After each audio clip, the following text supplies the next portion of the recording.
大家好，我是绿萝。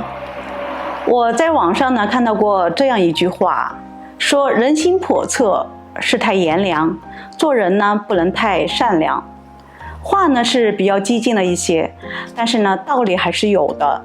你看啊，就是跟人交往嘛，我们少不了会遇到这样的人，表面笑嘻嘻，心里却骂你，当面迎合你呢，背后呢捅你小刀子。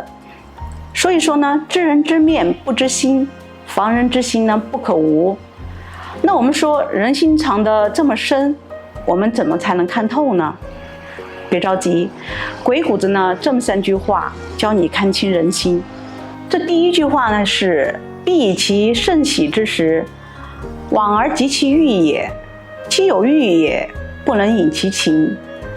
就是说我们聊天的过程当中呢，如果对方的内心有所隐瞒，那我们不妨就投其所好，做些必要的迎合。因为人嘛，终究是社会情感动物，只要情感到位了，情绪一上来呢，那内心就无处遁形了。所以说，为什么人们说都喜欢在酒桌上谈事儿呢？因为几杯酒下肚嘛，你看开心的事儿聊一聊，人的这个戒备心呢，就自然而然的就往下放了一些。这第2句呢，就是必以其甚惧之时，往而及其恶也，具有恶也，不能引其情。如果说人一在兴头上呢，就会口无遮拦，什么话都往外讲，那么人在恐惧和惊吓之中呢，就更不会说瞎话了。其实我们可以参考过去就是审犯人，你看左右两边的衙役拄着这个杀威棒，然后横眉冷对中间的判官呢高高在上，这个惊堂木啪一拍，两边挂着肃静，挂着回避。这个惊堂木一拍呢，心里但凡藏着点事儿的人呢，肯定扛不住。我觉得心理素质要是不好的人呢，可能话都说不利索了那就更别谈说谎了。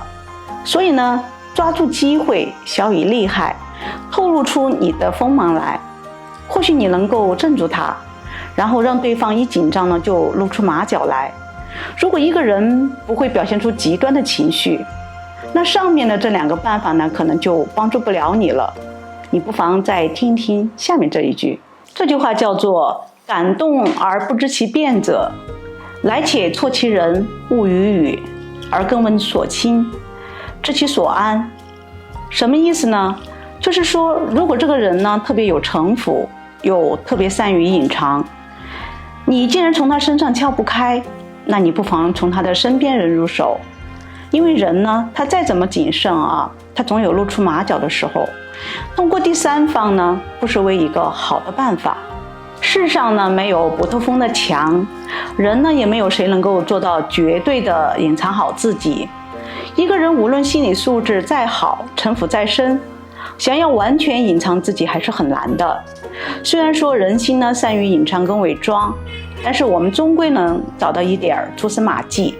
就像鬼谷子他揣测人心的几个办法一样，我们总能够看出一个一星半点儿。而我们需要做的呢，就是要保持警惕心，别随随便便就善良。你们觉得呢？